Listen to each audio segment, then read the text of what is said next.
Join me for the latest reviews and news of the Disney Plus streaming series Star Wars The Mandalorian right here at mandominute.com.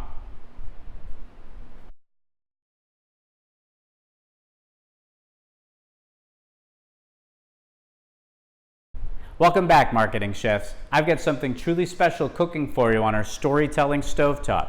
It's the latest episode of the Disney Plus streaming series Star Wars The Mandalorian, up next in the Marketing Kitchen.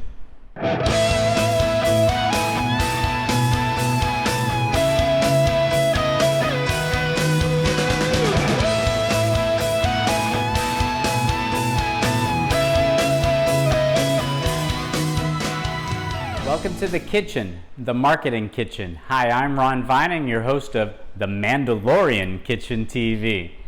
That's right, I'm here to tell you about the latest episode of Disney Plus streaming series Star Wars The Mandalorian. As a reminder, if you want to go directly to the Mandalorian review playlist, just go to mandominute.com.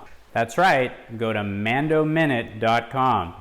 One of these days I'll get these videos down to a minute, but that's unlikely. All right, let's get started with the review of Chapter 6, The Prisoner. Now, I'm a bit hesitant to do this review because this is the first chapter in the series that I actually didn't enjoy. This is an AppFlicks review. And what is AppFlicks, you might ask? Well, AppFlicks is the streaming entertainment guide. It's a new website that is soft launched and will be giving you the opportunity to post your own reviews, talk in forums, read news, and even your own videos, all related to streaming entertainment. And it's not just films and TV series, it's also music and video games. So anyway, I encourage you to check that out at appflickstv.com or just appflicks.com. The first chapter in the series that I actually didn't enjoy. And I've been trying to think about it. I just watched the episode, so you know me, I didn't pen down any thoughts, so I'm thinking about them right now. What was it that I didn't like about the episode? And the first thing I can think of is I didn't like the direction. I think that if all things were being the same and there were a different director, so same characters, same story, I would have liked how it unfolded. But, all right, let's remove the director from the equation. Let's remove the story. Let's talk about the characters. The cast was diverse. The characters were diverse. And they were all unlikable. And now, of course, this is spoilers here. So if you don't want to know what happened, then you shouldn't be here anyway. But the characters were all bounty hunter types on a job to outside of the guild. So that means that if bounty hunters are bad people, then these are even worse than bad people. So this is skirting even outside of the Bounty Hunters Guild. So these are all baddies. And I get that they were supposed to be bad, but they were bad characters. But there were good actors playing them. So again, I guess I go back to the director. I wouldn't say that the script was bad, so I go back to the director. I did not like this episode. All right, let's get started with it. The Mandalorian. We see him, he lands in a hangar of, it looked to me like any of you watch Lego Star Wars The Freemakers? It reminded me a bit of the home base that Roger and his gang hung out with. The name of the characters of Freemakers are escaping me at the moment. But anyway, it was sort of a callback to that. It reminded me of that anyhow. So the Razor Crest lands in there, Mando gets out, he meets with an old buddy of his who keeps making references of jobs they used to do in the past. I get the sense that the Mandalorian didn't used to be a good guy, and not that he's a good guy now, but I think he wasn't following the code. This is the way. He wasn't following it back then. So I think just by the hints that were being thrown out that he wasn't the same man that he is today. And then we get introduced to a number of baddies that I was mentioning at the start of the synopsis here. And they're from different races. Some that we've seen are different species, whatever you want to call it, from the galaxy. Some we haven't seen before. We get a Twi'lek, or however you pronounce it, same character that Ahsoka is similar to, or the slave girl who is dancing in Jabba's palace in Return of the Jedi, except she's purple in color. Most of you are probably familiar with that because she was in the original teaser trailer. She turns around, looks back, and winks. That scene is here in this episode. Yeah, I don't know. The acting was fine. Anyway, we get in. Oh, there's a droid, a protocol droid of sorts, sort of a bit more like Zuckuss than C-3PO, and yeah, he's going to pilot the Razor Crest because he can fly better, and the job is to rescue a prisoner, and that's the title of the episode, The Prisoner. We don't know why, we don't know where, not just yet anyhow. But later on we learn that it's going to be to board a New Republic prison ship, and Mando's a bit apprehensive about that because he doesn't want to have the New Republic chasing him, and why would he? He wants to stay off the radar. He's got the guild after him, so why would he also want the New Republic chasing him down as well too? Anyway, the guy who hired him for the job, he doesn't go along with him, but this other crew does. Mando doesn't trust them. They are a sketchy bunch. They discover the child, our Yoda baby, on board the ship. They were messing around with him a little bit. Mando was uncomfortable about that. They land on the rebel prison ship, and the reason why Mando was hired for this job was because the Mando ship apparently has a way, it's off the radar of both Empire and Republic ships. Okay, that's good. And so he's hired for the job for that reason. So they're able to slip in, they board the prison ship. It's similar to the corridors of a rebel blockade runner, but then all prison cells on it's a hexagonal design inside the different tubes, if you will, connecting the different levels of the ship, and they're all prison blocks. They disable a number of the ship's systems. Mando does some really cool moves, taking out, the New Republic, by the way, has their own version of like battle droids or sentry droids. So interesting to see that. They were very different design. I was actually surprised that they didn't look more like the battle droids, or even like a K2 SO, Imperial security droid. So, but they were different design. More similar to a battle droid, for those of you that haven't seen the episode yet.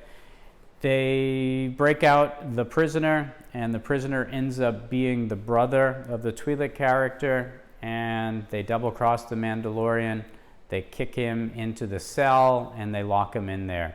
And of course, Mando's a bit worried because not only is he now in a prison cell, but what's going to happen to Yoda baby?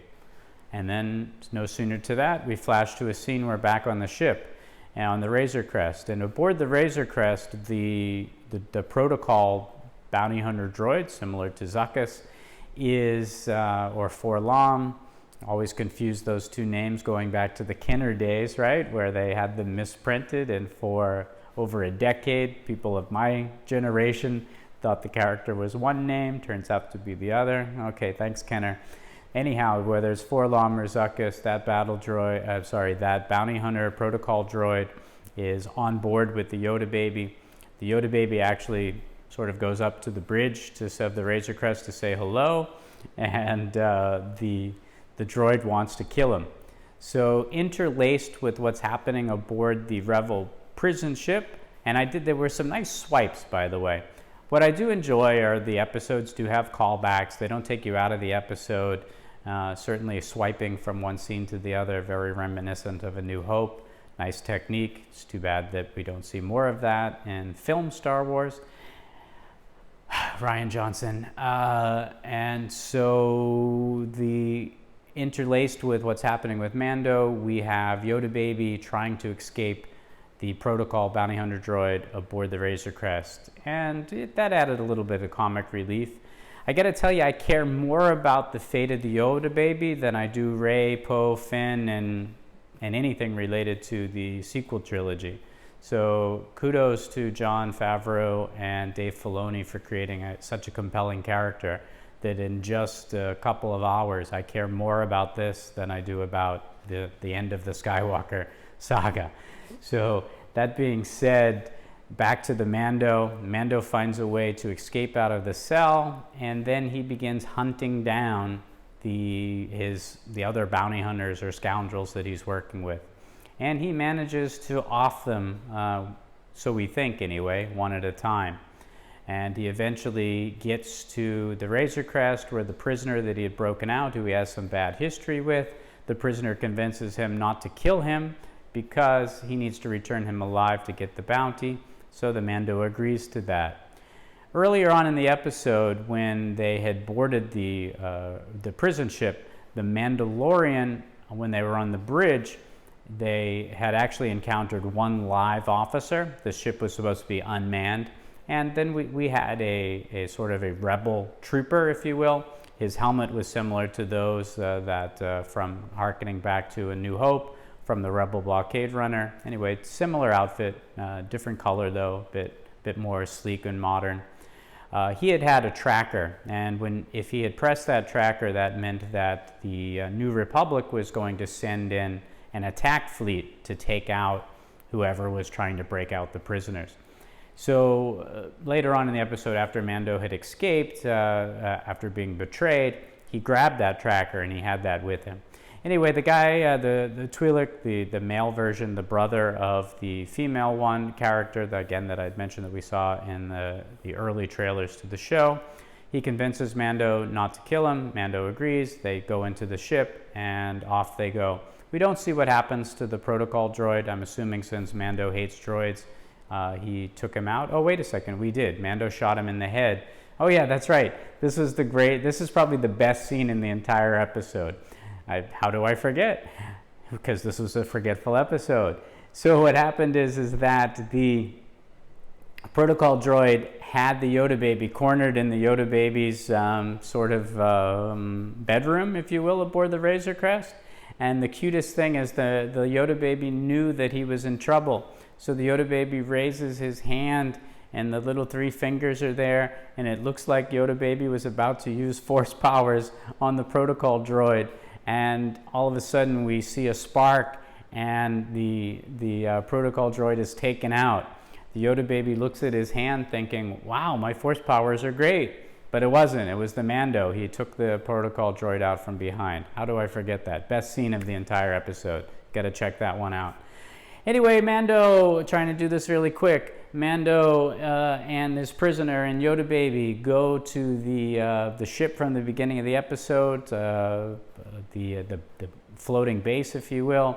Mando gets his bounty. He gets back on his ship and he takes off. And he's leaving his old buddy behind. And because when I say buddy in quotations, because he wasn't really a friend of his. And the buddy actually activates, he was going to send a drone out to track down the Mando ship and then kill him. However, the Twi'lek reaches into his pants and then he pulls out that same rebel tracker and he asks the person who, Mando's old friend, what is this, do you know? And he goes, oh no, we've been double-crossed. And just as Mando is taking off, 3 X-Wings come out of hyperspace. One of them is Dave Filoni as an X-Wing pilot. That took me out of the episode for a second, but all right, that was cute. I suppose if I'm the producer of a Star Wars show I'm putting myself in an episode or two too, so why not? But it took me out. I didn't recognize the other two. I think maybe was Rick, the director of this episode, Fatwa, I don't know how to pronounce his last name. No one seems to on YouTube. But worst directed episode of all of these. I saw people had complained about Chapter 5, saying that it was a wasted episode and it was too much fan service. Well, I didn't love the direction of Chapter 5, but at least I enjoyed Chapter 5. There's not much enjoyable about this episode. Anyhow, the 3 X-Wings, they take out they shoot up the hangar, and it looks like they were going in for the kill to destroy the entire floating station. And so good riddance to them, I guess, as Mando's about to fly off. We do then see a split screen, a swipe screen. We go back to the Republic prison ship, and on the Republic prison ship, we see that all of the bad characters, Mando actually didn't kill them. He had just put them all in a holding cell. So that means that they could always come back to haunt Mando, either at the end of this season or in season 2, or we'll maybe never see them again. The episode does end in a cute fashion, though. Mando unscrews the gear shift, the little ball on the gear shift, and he gives it to the Yoda baby to play with, who is sitting with him in his makeshift little crib on the bridge of the ship. Not a lot to say about this one. Again, a bit disappointed. That was Chapter 6. There's only 2 chapters left. And just as a reminder, Chapter 7 that will air... Is Chapter 7? Yeah. Chapter 7 will air next week. And then there's a 1-week break. And then we will get Chapter 8. I think it's on the 27th, which is the finale, is on the 27th. Double check your calendar, but I believe that's what I saw online. Yeah, that's it from here. I tried to keep this one quick. Just disappointed. Really disappointed in this one. And I enjoyed last week's. So I guess hopefully the fans who were disappointed with last week's enjoyed this week, and now we're only disappointed in 1 episode each. All right, sorry that this one was a bit sketchy. At least I'm not on the bus and the audio is a little bit better. All right, I hope you enjoyed this episode. Remember, there's always fresh content simmering on our storytelling stovetop.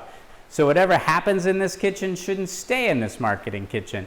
I'm Ron Vining, your host, reminding you to tell your family and friends to join us in the next episode of the Mandalorian Kitchen TV. Or is that Marketing Kitchen TV?